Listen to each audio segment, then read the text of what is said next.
muri studio za Radio Guka umwanya tubageza amakuru ku buryo burambuye. Amakuru ari buze kwibanda ku ngingo z'ingenzi zikurikira. Inteko nshinga amategeko y'u Rwanda iravuga ko gukorana n'umuryango w'urubyiruko rw'Iburayi urwanya ivanguramoko ngo byagira uruhare rukomeye mu kurwanya ipfobya n'ihakana rya jenoside yakorewe abatutsi mu 1994. Naho bamwe mu bahinzi bo mu karere ka Ngororero baratunga urutoki imbuto y'ibigori bahawe ko ariyo nyirabayazana yatumye bahura n'igihombo kubera nkongwa. Hanyuma hanze imipaka y'u Rwanda muri Syria haravugwa hishimutwa ry'abantu babarirwa kuri 300 bashimuswe mu ntangiriro z'iki cyumweru, aho bivugwa ko bashimuswe n'umutwe w'inyeshyamba zo muri leta ya Kisilamu. Muri aya makuru muri kumwe nanjye Violette ufite n'amayumbe aho mukanya ndi bugaruke nyabagezaho ku buryo burambuye.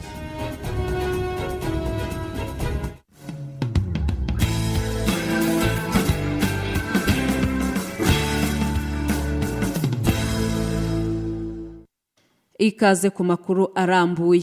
Inteko nshinga amategeko y'u Rwanda iravuga ko gukorana n'umuryango w'urubyiruko rw'Iburayi urwanya ivanguramoko byagira uruhare rukomeye mu kurwanya ipfobya n'ihakana rya jenoside yakorewe abatutsi mu 1994.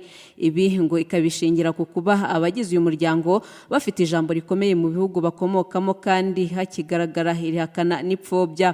Perezida w'umutwe wa Sena mu nteko nshinga amategeko y'u Rwanda Bernard Makuza avuga ko ibi bizatuma hanabaho gukorana kw'inteko nshinga amategeko y'u Rwanda ndetse n'izindi zitandukanye z'ibihugu byo ku mugabane w'Uburayi mu guhashya ihakana n'ipfobya rya jenoside yakorewe abatutsi mu 1994. Ibirambuye kuri iyi nkuru na Twagirumuhoza Jean Dodier. Umuryango w'abibumbye n'isi yose bitungwa agatoki kuba ntacyo byakoze ngo bihagarike jenoside yakorewe abatutsi mu mwaka w'1994. Nyuma y'imyaka 20 jenoside yakorewe abatutsi baye, nibwo bamwe mu bakomoka mu bihugu by'Iburayi bishyize hamwe bahagurukira kwerekana ukuri kuri jenoside yakorewe abatutsi. Aba hakaba harimo nk'umuryango w'urubyiruko rw'Iburayi urwanya ivanguramoko, European Grassroots Anti-Racism Movement (EGAM). Bamwe mu bagize uyu muryango kuri ubu bari mu Rwanda mu kwifatanya n'abanyarwanda kwibuka ku nshuro ya 22 jenoside yakorewe abatutsi. Mu biganiro bagiranye n'inteko nshinga amategeko y'u Rwanda kuri uyu wa gatanu, umuyobozi wa EGAM Benjamin Abta yavuze ko iby'amahanga yakoze apfobya jenoside yakorewe abatutsi mu mwaka w'1994 bihagije, bityo bo nk'urubyiruko rw'Iburayi n'urw'u Rwanda bahagurukiye kugaragaza ukuri bahangana n'ipfobya n'ihakana rya jenoside yakorewe abatutsi mu 1994. 20 ans de négationnisme, 20 ans de protection des génocidaires, 20 ans de protection des responsables. Imyaka 20 ihakana, imyaka 20 harindwa bakoze jenoside, imyaka 20 harindwa bagize uruhare muri jenoside, imyaka 20 kuri kurwanywa irahagije. Urubyiruko rw'Ubufaransa, rw'Uburayi n'urw'u Rwanda bishyize hamwe kugira ngo barwanire ukuri. Niyo mpamvu ukuri kuri jenoside yakorewe abatutsi kwaragaragaye. Kubera ko turi urubyiruko rushya, ntago dukeneye uyu murage w'imikorere nk'iyi. Ntago ari umurage wacu, ntago ari byo dugomba gukora. Twafashe inshingano zacu zo kumenyekanisha ukuri no kurwanya ihakana. Perezida w'umutwe wa Sena mu nteko nshinga amategeko y'u Rwanda Bernard Makuza asanga kuba urubyiruko rwibumbiye mu muryango wa EGAM rwarafashe ya mbere mu gukumira ihakana n'ipfobya rya jenoside yakorewe abatutsi mu 1994 ari intambwe ikomeye, kuko urubyiruko rufite ijambo mu bihugu rukomokamo ngo rukazanafasha inteko nshinga amategeko y'u Rwanda n'izo mu bihugu by'Iburayi gukorana hagamijwe gukumira ihakana n'ipfobya rya jenoside yakorewe abatutsi mu 1994. Niyo mpamvu twanifuje yuko iri huriro ry'abagize inteko nshinga amategeko y'u Rwanda riharanira kurwanya jenoside hakana n'ipfobya ryayo bagirana navuga ubufatanye bakabasha gukorana n'aba bantu bo muri iri huriro rya EGAM. Ni ibintu rero byangombwa kuko n'abantu bafite imbaraga muri ibyo bihugu, tuvuge muri sosiyete yaho, ariko bafite n'imbaraga kuri guverinoma z'Iburayi. Mwumva ibyo bavuze, bamaze kuba abagera kuri 40 banditse ibarwa yamagana ibintu uriya Alain Juppé yavuze. Urumva ni ikintu cyiza kandi bagaragaza ko guhunga ukuri ku ruhare rw'Abafaransa muri jenoside rwose ari ibintu badashobora kwihanganira. Bamwe mu banyamahanga bagaragazwa na leta y'u Rwanda ko bakunze kugaragaza ibitekerezo by'ipfobya n'ihakana rya jenoside yakorewe abatutsi mu 1994 harimo nka Henri Juppé wari minisitiri w'ububanyi n'amahanga w'igihugu cy'Ubufaransa mu 1994 ubwo jenoside yakorewe abatutsi yabaga, akaba akunze kugaragaza ipfobya n'ihakana abinyujije ku mbuga nkoranyambaga. Aha hakaba hanavuga umunyamakuru Jenny Corbin n'ikigo cy'itangazamakuru cy'Abongereza BBC nyuma ya filime Rwanda's Untold Story ibitaravuzwe ku Rwanda ugenekereje mu Kinyarwanda yatambutse kuri televiziyo ya BBC2 tariki ya mbere y'ukwezi kwa 10 2014 igaragaramo abapfobya banahakana jenoside yakorewe abatutsi mu 1994 nka Philip Letting-Janes umwarimu muri kaminuza ya Antwerp mu Bubiligi ugaragaramo nk'umushakashatsi wagiye kure mu mateka yo mu karere k'ibyaga bigari. Iyi bidatinze ikaba yaratumye na radio BBC gahuza imiryango yumvikaniraga mu Rwanda iza gufungwa. Twagirumuhoza Jean de Dieu, Radio Huguka i Kigali. Arakoze Twagirumuhoza Jean de Dieu. Dukomeza n'amakuru yacu ko abatutsi basaga 450 baraguye mu ngoro y'ubutabera bw'icyahoze ari Perefegitura ya Ruhengeri ntihagire ubarengera mu gihe cya jenoside yakorewe abatutsi mu 1994 ngo ni ikimenyetso cy'uko jenoside yateguwe kandi akaba nta butabera na buke bwaharangwaga. Ibi ni bimwe mu byagarutsweho n'abatangabuhamya batandukanye mu karere ka Musanze ku munsi w'ejo ku wa 4 mu muhango ukwibuka ku nshuro ya 22 jenoside yakorewe abatutsi mu Rwanda mu 1994. Rafiki Kabenga Felicien nibirambuye kuri iyi nkuru. Icyahoze ari ingoro y'ubutabera ya Perefegitura Ruhengeri Kurudaperi kuri ubu iherereye mu karere ka Musanze ni hamwe mu hagoye abatutsi benshi mu gihe cya jenoside yakorewe abatutsi mu Rwanda mu mwaka wa 1994. Abenshi bakaba barabazanaga babapakiye mu makamyo bakuwe mu cyahoze cyitwa Ubukonya ubu ni mu karere ka Gakenke. Abatutsi benshi bahazanwaga ndetse n'abahahungiraga bakaba barazaga bizeye kuhakirira kuko bari bazi ko baje kurenganurwa, nyamara siko byagenze kuko abasaga 450 bose bahasize ubuzima. Ikintu abarokotse babona ko koko jenoside yari yarateguwe kandi bikaba bibabaje cyane kubona aho wari wizeye kurenganurirwa ari naho urenganira. Abantu biciwe hano bamwe bari abantu bari bavanywe muri Superefegitura ya Busengo ahantu bita mu Bukonya, barangije bababwira ko babahungishije ku buyobozi bukuru kuri Perefegitura, nibwo babapakizaga amakamyo abantu bageze kuri za 450 barabazana babasiga hano kuri iki kibuga cyahoze ari imbere ya Perefegiture n'imbere y'urukiko rwahoze ari Kurudaperi ya Ruhengeri. Ubwo rero niho babiciye, abandi bajya kubaroha muri Mukungwa, abandi bari b'inkomere bagwa hariya mu bitaro kuko banze kubavura. Abaturage ntabwo bari bazi impamvu ki bicwa, niyo mpamvu usanga abantu barahungiraga ku butegetsi. Icyo ni ikigaragaza ko hari ideoloji y'abicanyi, yari ideoloji y'itsembabwoko, kubera ko aho abantu bahungiraga bazi ko bahabonera ubutabera bari barabyize bazi yuko bazica abatutsi ntibabarengere kuko yari politiki yari ihari. Hari abantu bari Busengo bavanye Busengo bababwira ngo barabahungishije babajyanye i Goma, babashyira mu mabisi, n'abandi bagiye bava aha hirya hano hafi barabajyana babazana hano muri Kurudaperi, abariho bose babashyira. Bamaze kubashyira hano muri Kurudaperi baragiye bazana intera hamwe, abasederi ba hano muri uyu mujyi n'intera hamwe zo muri Mukingo baraza barabica. Birababaje cyane, biteye agahinda kubona ahantu mu butabera mu bucamanza aribo baza amategeko akaba ariho bicira abantu. Byari ibintu biteguwe, abo bayobozi bariho bari bakwiye gushakishwa bagahanwa. Kuba jenoside yaragize ubukana cyane muri aka karere ngo byaba byaratijwe umurindi n'ubutegetsi bw'akazu bwarangaga kandi bukibanda mu cyahoze ari Ruhengeri nk'uko bisobanurwa na Rwasibo Pierre, umuyobozi w'agateganyo wayibuka mu karere ka Musanze. Murabizi ko ahahoze ari cyahoze Perefegitura ya Ruhengeri, ariko hari umwihariko wo muri aka gace dutuyemo mu Ruhengeri, hari umuzi w'ingengabitekerezo ya jenoside guhera muri za 60 gereza ya Ruhengeri hariya kuri Nyamagumba niho hafungirwaga abanyapolitike nabo bitaga inyenzi mu gihe cya Repubulika ya mbere. Hari ingengabitekerezo rero y'amacakubiri mu komoko ari no ku turere. Mbese aha hari ideoloji yo guca amacakubiri, kuko hari hashingiye abanyapolitiki nyine ariho bari bamaze gushingira ba Habyarimana, ba Nzirorera, ba Ntirivamundu muko ba Habyarimana, ba Kajerera ari komine Mukingo, Gasana ari komine Kinigi, abitwa ba Kadasokoza baza ari komine ya Kigombe, bazigira nyirazo baramo ba Habyarimana nibo bari ba prefegitura. Politiki zahindukaga zose niho hageragezwa kwica abatutsi. Honorable Depite Murekatete Marie Therese bifatanije n'abaturage ba Muhoza mu karere ka Musanze kwibuka ku nshuro 22 Jenoside yakorewe abatutsi, arasaba abagifite ingengabitekerezo ya Jenoside kuyibana mu mitima yabo, ahubwo bagaharanira kubaka ubunyarwanda buzira ingengabitekerezo mu rubyiruko kuko ari bo Rwanda rw'ejo. Ababyeyi ndagira ngo mwumvise amaraporo dufite ku rwego rw'igihugu, n'ubu turacyafite abantu bakuze, ababyeyi bakigisha abana ingengabitekerezo. Ndagira ngo nsabe abakuze baraha, wenda nanjye ndimo, ko ibyo dufite byaba byiza ubigumanye mu mutima, ukareka umwana w'iki gihe w'uru Rwanda bagakurana urukundo rwo kubakira igihugu.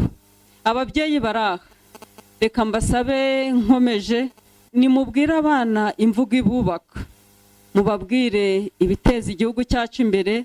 Ideoloji burya kugira ngo ive mu muntu bifata imyaka n'imyaka, ariko mwabigumana, hanyuma twe tukiri batoya mukaduha urubuga tukarwaniriza kugira ngo Jenoside ye kuzongera kubaho ukundi. Mu rwego rwo gusubiza icyizere abarokotse muri Jenoside yakorewe abatutsi mu karere ka Musanze, muri iki gihe cy'iminsi 100 yo kwibuka, akarere kazibanda mu gutanga ibiganiro bigamije kubaka abanyarwanda no kwirinda ingengabitekerezo ya Jenoside, gusana amazu y'abatishoboye yangiritse, kunganira amashyirahamwe y'abarokotse n'ibindi. Rafiki Kabenga Felicien, Radio Huguka mu karere ka Musanze. Dukomeza n'amakuru yacu kandi mu gihe mu Rwanda turi mu cyumweru cyahariwe kwibuka Jenoside yakorewe abatutsi mu 1994 ku nshuro ya 22, abanyarwanda baba muri Leta Zunze Ubumwe za Amerika nabo batangiye ibikorwa byo kwibuka, bakaba basaba umuryango w'abibumbye ko kwibuka Jenoside byaba mpuzamahanga, bityo abanyarwanda bakifatanya n'ibindi bihugu byabayemo Jenoside. Ibi ni byatangajwe na Donatien Bukubandikumana uhagarariye abanyarwanda muri leta ya Connecticut, New York na New Jersey muri Leta Zunze Ubumwe za Amerika. Ni mu kiganiro yagiranye ku murongo wa telefone na mugenzi wacu Solange Nzamurera. Twifuje kuba twabavugisha ngo tubabaze uburyo aho muri Leta Zunze Ubumwe za Amerika abanyarwanda n'inshuti zabo mwatangiye ibikorwa byo kwibuka Jenoside yakorewe abatutsi mu 1994 ku nshuro ya 22, hanyuma munatubwire n'ibikorwa muteganya muri iki gihe cyo kwibuka. Murakoze Solange kudutelefona hano, kandi nashaka no kubashimira no gusuhuza abanyarwanda, cyane cyane communauté z'abanyarwanda hano muri Etats-Unis. Hazaba event menshi yo kwibuka imyaka ishize 22 habaye Jenoside against Tutsis. Hariho ibikorwa bibiri bigiye kuzaba munsi w'Imana ku munsi wa mbere wo ku munsi w'Imana byorganijwe natwe abanyarwanda. Tuzahurira kuri Museum of Jewish Heritage, ibyo tubigira buri mwaka. Event yindi ya kabiri igiye kuba izaba ku munsi wa mbere hariya kuri UN, ko UN natwe turakorana cyane, tukababwira yuko dushaka kuzajya twibukira hariya mu nzu yabo, naho batadufashije cyane igihe cya Jenoside yabereye abatutsi mu Rwanda. So kuwa mbere, kuwa Mungu no kuwa mbere rero ubwo ngubwo bikorwa niho bizatangira neza. Muratubwiye muti hari ibikorwa muzakorera ku biro by'umuryango w'abibumbye i New York bigendanye no kwibuka Jenoside yakorewe abatutsi mu 1994 ku nshuro ya 22. Ibyo bikorwa byateguwe namwe cyangwa umuryango w'abibumbye nawo wabigizemo uruhare? Ese biteguye gute? Mu muryango w'abibumbye ibyo dukora kenshi ibyo ngibyo ntabwo ari twebwe abanyarwanda tugira porogaramu. Urebye mu gihe maze igihe hano muri Leta Zunze Ubumwe za Amerika, imyaka yose batumaho ubuserukira u Rwanda muri ONU. Ubu ngubu dufite His Excellency Eugene Gasana, niba azaserukira u Rwanda kuri uwo munsi, bazaba ari ku munsi wa mbere. Hanyuma baranatumiraho abakize ku icumu bakaza muri iyo mihango yo kwibuka jenoside yakorewe abatutsi, tukibuka tukagira a minute of silence, kandi kenshi usanga hariyo abantu banyuranye buri mwaka, ariko ubu ngubu hariho ikibazo twasabye ONU cyerekeye kwibuka. Twabasabye yuko yaba International Day of Remembrance, kubera ko ntabwo ari abanyarwanda gusa bagize jenoside, hari ibindi bihugu habaye jenoside mu myaka ishize. Twashaka yuko bose bazaza tukibukira hamwe iyo jenoside yabaye mu bihugu byacu, hanyuma tugafatana mu nda, hanyuma tukanarwanya n'abantu bashaka kuvuga ko jenoside itabaye, kuko sinzi ko mubizi harimo n'abanyarwanda bake baba hano bavuga ko itabaye. Nibaza yuko iyo eventi yo muri uwo muryango w'abibumbye ifashe cyane abacitse ku icumu bakibuka babo. Mu gihe tuba twibuka jenoside yakorewe abatutsi mu 1994 mu Rwanda, dukora walk to remember cyangwa se urugendo rwo kwibuka. Ese aho muri Leta Zunze Ubumwe za Amerika abanyarwanda n'inshuti zabo babasha kurukora? Icyo kibazo wamaje ni cyiza. Hari igihe nigeze kuza mu Rwanda, nari nje kuruhuka gato, twagize urugendo tuvuye Kacyiru, turazenguruka tugera hariya kuri Martin Luther King Walk, tujya ku ishuri hariya nyine hafi y'Kacyiru munsi ya Presidence. Urwo rugendo ndagwibuka cyane, rwatumye nibaza cyane abantu twabuze muri ibyo bihe bibi bya jenoside yakorewe abatutsi. Ariko ino ntabwo mu by'ukuri tugira urugendo, ariko biri muri gahunda ya plani zanjye kuva fashe intebe yo kuba perezida w'abanyarwanda hano muri East Coast, kuko ino bya ngo uzagira urugendo you need hari ibintu bita permit to march. Nashaka kuzandikira the mayor of the city of New York, mbicishije kuri city council w'akarere mbamo, ndebe yuko bazaduha permit yo kuzajya tugira walk to remember, hanyuma nzarindire ibyo bazadusubiza. Ariko nibaza yuko ari icyumviro cyiza cyane cyo kuzagira umunsi hano tugira urugendo, nuko gusa bishaka uruhushya rwa guverinoma yanyu. Ubu rero yari Donatien Bukuba Ndikumana uhagarariye abanyarwanda baba muri leta ya Connecticut, New York na New Jersey muri Leta Zunze Ubumwe za Amerika, mu kiganiro yagiranye na mugenzi wacu ku murongo wa telefone Solange Nzamurera, aho yamubwiraga ku bikorwa byo kwibuka barimo muri Leta Zunze Ubumwe za Amerika. Mukomeje kumva amakuru kuri Radio Huguka. Amakuru yacu tuyakomereze mu buhinzi, aho bamwe mu bahinzi bo mu karere ka Ngororero bavuga ko kubera nkongwa yibasira ibigori bahinze ngo biri mu bituma mu myaka 5 ishize bahura n'igihombo, bakaba batunga agatoki imbuto bahawe. Ikigo cy'igihugu gishinzwe guteza imbere ubuhinzi n'ubworozi RAB kivuga ko ikibazo cya nkongwa kizakemurwa n'amavuriro y'ibihingwa ari kwegerezwa abahinzi ku rwego rw'umurenge. Aimable Uwizeyimana yaduteguriye inkuru irambuye. Bamwe mu bahinzi bo mu karere ka Ngororero bavuga ko kubera indwara ya nkongwa yibasira ibigori byabo bibatera igihombo bamaranye imyaka 5, dore ko baheruka kweza ibigori bakabona umusaruro uhagije mu mwaka wa 2011. Aba bahinzi bavuga ko imbuto bahawe itajyanye n'ubutaka bwabo iri mu bishobora kuba byarateye ikigihombo, bityo bagasaba gushakirwa indi mbuto. Ibigori turabihinga ntibimere, ubwo bikarumba rero gutyo. Turahinga ibigori bikarwara nkongwa ikuma mu mirima, n'ubu turabifite mu mibande hepfo byatangiye kurwara. Bimaze igihe kirekire, hari n'ubwo RAB yaje no kugera n'umuntu wanjye, RAB yaje kugera mu wanjye warabiranye imbere hashize nk'imyaka 5. Bimera ari byiza, ubwo byagera hejuru bimaze kuzana imiterero, ubwo bikabona kuzana indwara, bikaba nk'ibiri kubabuka nk'umuhondo, mbese bituma umusaruro mukeya kwera, hari ibipfa ibindi bikaba bizima. Kwe twifuza ko baduha imbuto nziza, mbese ubundi imbuto bibarazanye mbere yaraje irera cyane, ariko yabona ntabwo icera nk'uko mbere yeraga. Umukozi mu kigo cy'igihugu gishinzwe guteza imbere ubuhinzi n'ubworozi RAB mu ntara y'Uburengerazuba, Rukundo Aimable, avuga ko indwara ya nkongwa idateye ikibazo kubera ko hari imiti ishobora kwifashishwa mu kuyirwanya. Yongeraho ko hari n'igihe abahinzi bashobora kugira uruhare mu kurwara kw'imyaka yabo bitewe n'uburangare cyangwa ubumenyi buke, kuko ngo hari imiti myinshi yo kubafasha kurwanya indwara zibasira imyaka yabo. gusa ariko ngo amavuriro y'ibihingwa ari gushyirwa mu mirenge azajya bafasha kuko azajya agira uruhare mu kubahugura ku burwayi bw'imyaka yabo. Ubundi nkongo ntabwo ari indwara ikanganye cyane ku buhinzi bw'ibigori, ariko iyo itavuwe ishobora kwangiza umusaruro. Uvuga ngo akenshi bagashaka kuba batabimenya yuko barwaje cyangwa batanga amakuru bitinze. Ubu ngubu turi gukora icyo bita amavuriro y'ubuhinzi mu mirenge myinshi, imwe n'imwe tumaze kuhagera, turagenda duhugura kugira ngo n'abahinzi ubwabo bagire ubwo bumenyi, noneho bajye babona ubufasha ku buryo bwihuse ku byonnyi n'indwara. Abahinzi bataka igihombo mu bigori bakaba cyane biganje mu bice by'akarere ka Ngororero birangwa n'imisozi miremire, aho bo bavuga ko imbuto bakunze guhabwa iba yaragenewe mu bibaya n'imibande. Ikibazo cy'umusaruro mukeya w'ibigori cyagaragaye n'umwaka ushize wa 2015 kikaba cyari cyagarutsweho muri aka karere ka Ngororero na bamwe mu bahinzi bo mu murenge wa Sovu, Ngororero na Nyange, aho abayobozi bari bafite ingamba yo kukirwanya, nyamara magingo ya aba bahinzi bakaba bagitaka.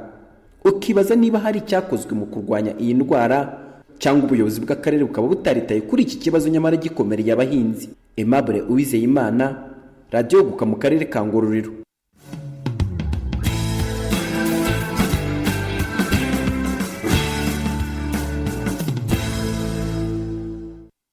Dukomereje amakuru yacu hanze y'imipaka y'u Rwanda, duhereye mu muryango w'ibihugu by'Iburayi, umuryango w'ibihugu bikoresha ururimi rw'igifaransa, aho utangaza ko washeshe umubano wawo n'igihugu cy'u Burundi. Ni nyuma y'uko umuryango w'ibihugu by'ubumwe bw'Iburayi nawo utangaje ko wahagaritse inkunga wageneraga igihugu cy'u Burundi. Kuri uwo muryango mpuzamahanga rero w'ibihugu bikoresha ururimi rw'igifaransa akaba ari wo wamaze gutangaza ko waciye umubano n'igihugu cy'u Burundi. Uyu muryango w'ibihugu bikoresha igifaransa avuga ko nta mubano ukiri hagati yabo, ariko kavuga ko Burundi butakuwe muri uyu muryango. OEF ivuga ko impamvu yatumye bafata iki cyemezo cyo guhagarika umubano bari bafitanye n'u Burundi, ariko nta kintu na kimwe kigaragara leta ya Bujumbura yigeze ikora kugira ngo ihagarike ibibazo by'umutekano muke ukomeje kurangwa muri icyo gihugu.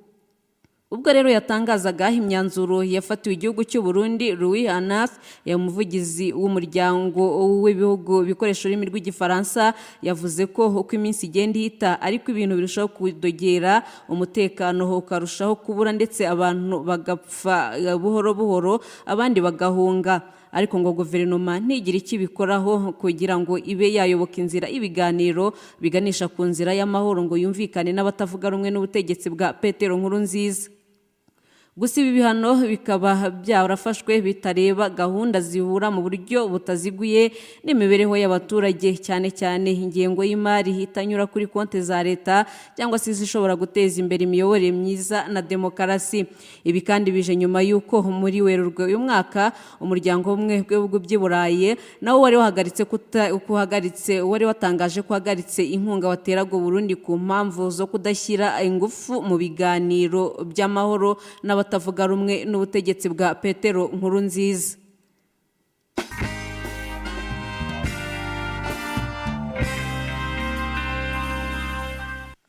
Dusoreze mu gihugu cya Syria, aho abantu basaga 300 bakoraga mu ruganda rwa sima bashimuswe n'umutwe w'iterabwoba wa leta y'Isilamu mu majyaruguru y'uburasirazuba bw'umurwa mukuru wa Damasi. Ibinyamakuru muri Syria bivuga ko abo bantu bashimuswe bari mu gace ka Dumeir, aho bakoraga mu ruganda rwa sima. Abanyagihugu rero bo muri ako karere bakavuga ko abo bakozi bashimuswe mu ntangiriro z'iki cyumweru.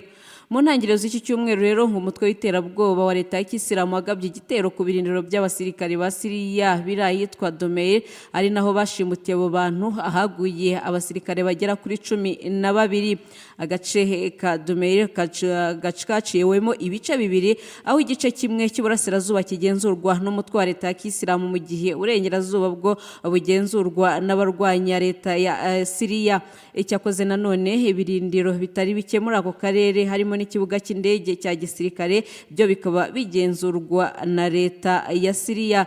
Kugeza amagingo ya rero aba bantu basaga 300 bashimuswe mu ntangiriro z'iki cyumweru ngo ntabwo baramenya irengero ryabo, ariko amakuru akaba atangaza ko bakomeje gushakishwa.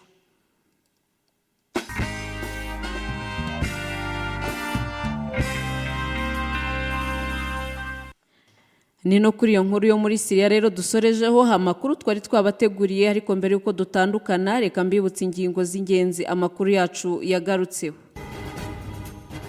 Inteko nshingamategeko y'u Rwanda iravuga ko gukorana n'umuryango w'urubyiruko rw'i Burayi urwanya ivanguramoko byagira uruhare rukomeye mu kurwanya ipfobya ndetse n'ihakana rya jenoside yakorewe abatutsi mu 1994 mu Rwanda. Naho bamwe mu bahinzi bo mu karere ka Ngororero baratunga gatoki imbuto y'ibigori bahawe kuba ariyo nyirabayazana yatumye bahura n'igihombo kubera ko yibasiwe na nkongo. Ni mu gihe muri Syria havugwa ishimutwa ry'abantu basaga 300 bashimuswe n'inyeshyamba zo mu mutwe wa leta ya Kisilamu mu ntangiriro z'iki cyumweru, kugeza amagingo aya bakaba hataramenyekana irengero ryabo. Tugeze ku musozo rero w'amakuru twari twabateguriye, mwari kumwe nanjye Violette ufite Nema Yumbi.